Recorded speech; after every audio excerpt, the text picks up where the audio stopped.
Salut et bienvenue dans ce chapitre de probabilité. Aujourd'hui, grand sujet, on va voir deux notions fondamentales, à commencer par le schéma de Bernoulli, et ensuite on va voir le lien entre ce schéma de Bernoulli et la célèbre loi binomiale. Allez, j'espère que t'es motivé, on est parti.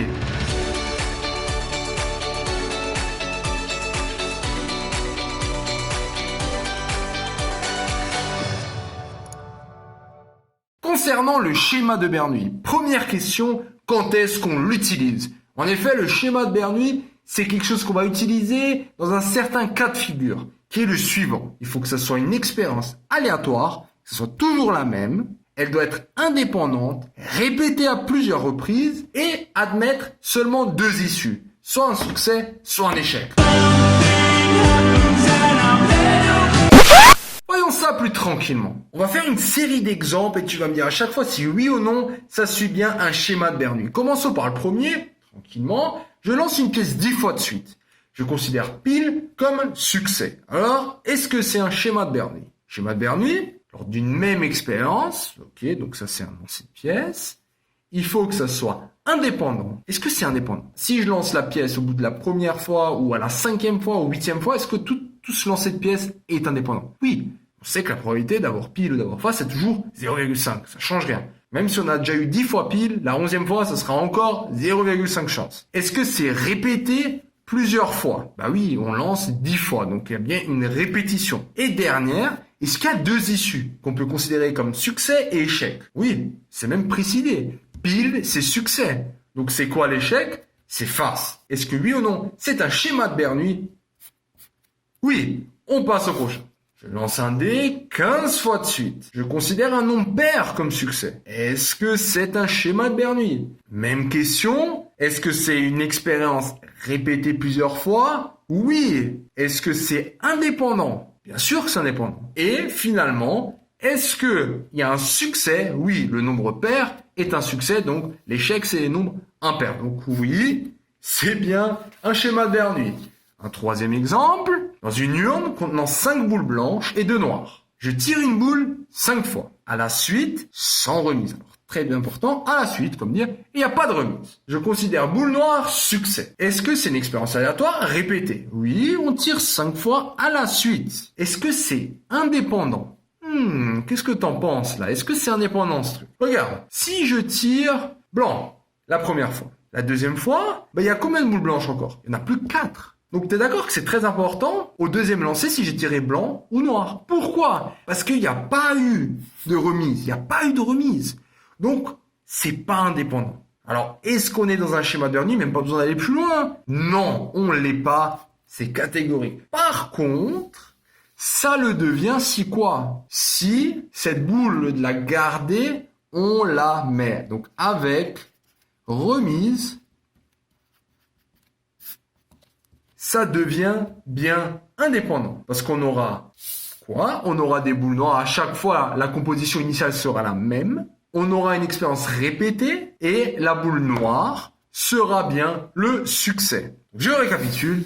Schéma de Bernoulli, c'est une répétition de n expériences. Alors ça peut être 10 fois, ça peut être 5 fois, n'importe quoi, qui doivent être identiques et indépendants. Et à la sortie, tu dois avoir soit un succès, soit un échec. Alors c'est vraiment binaire, c'est oui, non, noir, blanc, des trucs comme ça. Alors là, tu comprends bien ce que c'est un schéma de Bernoulli. Mais c'est quoi le lien avec la loi binomiale? Parce qu'on voit clairement il y a un lien entre ces deux. Il est où le lien? Alors on a vu le schéma de Bernoulli, il y a une expérience identique et indépendante, et il y a la notion de loi binomiale qui va commencer à rentrer dès qu'on va vouloir compter.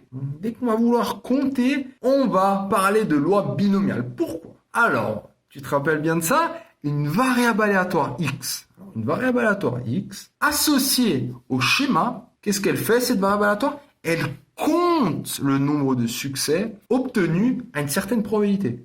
Par exemple, si tirer la boule blanche, c'est 2 chances sur 7, alors P succès, c'est 2 sur 7. Parce que blanc, c'est avoir le succès. Donc, dans ce cas-là, si on compte une expérience répétée n fois, dans le schéma de Bernoulli, avec une probabilité succès CP, alors la variable aléatoire x suit cette loi binomiale NP, le nombre de répétitions, et P, la probabilité d'avoir succès. Alors, un dernier point que j'aimerais traiter avec toi, c'est la notion d'espérance et de variance. Encore une fois, on reprend, si x suit une loi binomiale avec n répétitions, je t'ai annoté, et p, la probabilité du succès. Par exemple, là j'ai pris un petit exemple de côté, je prends n, allez on va dire 10, pile ou face, alors pile c'est le succès, ça peut, donc on a bien vu que c'est un schéma de Bernoulli, donc je peux coller, entre guillemets, un compteur qui suit une loi binomiale avec n, donc on a dit que c'est 10, et probabilité 1/2. Bon, ok. L'idée, c'est quoi? L'idée, c'est qu'on va réaliser cette fois-ci pas 10, ni 1000, ni 1 million, mais un très très grand nombre de fois ce schéma de Bernoulli. Réaliser à l'infinité, entre guillemets. Et ce qu'on va remarquer, c'est que la moyenne du nombre de succès tend vers une certaine espérance de x. Et cette espérance, en fait, on va la noter E de x. Ça, c'est vraiment quelque chose de fondamental avec tout ce qui est variable aléatoire, c'est cette notion d'espérance. Et il s'avère que pour la loi binomiale, on la connaît déjà. L'espérance d'une variable aléatoire qui suit une loi binomiale NP, c'est rien d'autre que N fois P. Par ailleurs, la variance, donc on a aussi des formules pour ça, qu'on verra dans une autre vidéo, c'est NP fois 1 moins P. Dans notre exemple, N fois P, j'ai quoi? J'ai N, on a dit que c'est 10, fois 1/2, ça donne 5. Et la variance, bon alors c'est NP, donc c'est 5, fois 1 moins P, donc ça fait encore 1/2. Donc ça fait 2,5 ou 5/2, comme tu préfères. Alors, au niveau de l'espérance, j'aimerais juste quand même que tu comprennes. Alors, la variance, ça peut être un peu plus abstrait parce que ce qui nous intéresse surtout, c'est l'écart type. Bref, pas entrer dans les détails maintenant. Mais au niveau de l'espérance, j'aimerais bien que tu comprennes quand même quelque chose.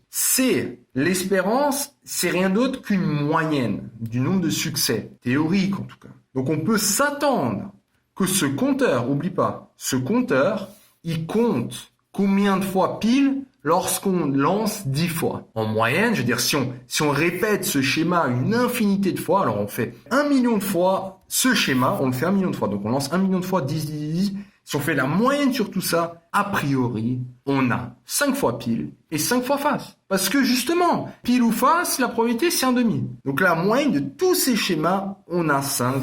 Et c'est bien ce que nous donne l'espérance. Alors comprends bien que l'espérance, c'est juste une idée de moyenne. Parce que maintenant, en réalité, si je prends un dé, et si je le lance 10 fois, une pièce, pardon, je la lance 10 fois, il y a beaucoup de chances que j'ai peut-être 6 fois pile, et 4 fois face, ou 7 fois pile, et 3 fois face. Bref, on ne sait pas. Il y a une fluctuation. Par contre, en moyenne, il n'y en a pas. Et c'est ça que représente l'espérance. Voilà. Alors là, je pense que tu as déjà un bon bagage entre schéma de Bernoulli et le lien avec la loi binomiale. Il ne te reste plus qu'à faire un exercice d'application dans la prochaine vidéo. Donc félicitations d'être arrivé jusqu'au bout de cette vidéo. Cette vidéo t'a plu? Ça tombe bien, il y en a encore. Sur matrix.fr, tu peux non seulement télécharger le résumé de cette vidéo, mais aussi retrouver tout ton programme avec plein d'exercices corrigés étape par étape. Tu peux aussi défier tes amis dans des jeux et te mesurer à la communauté Matrix pour gagner un cadeau tous les mois. On se retrouve sur matrix.fr.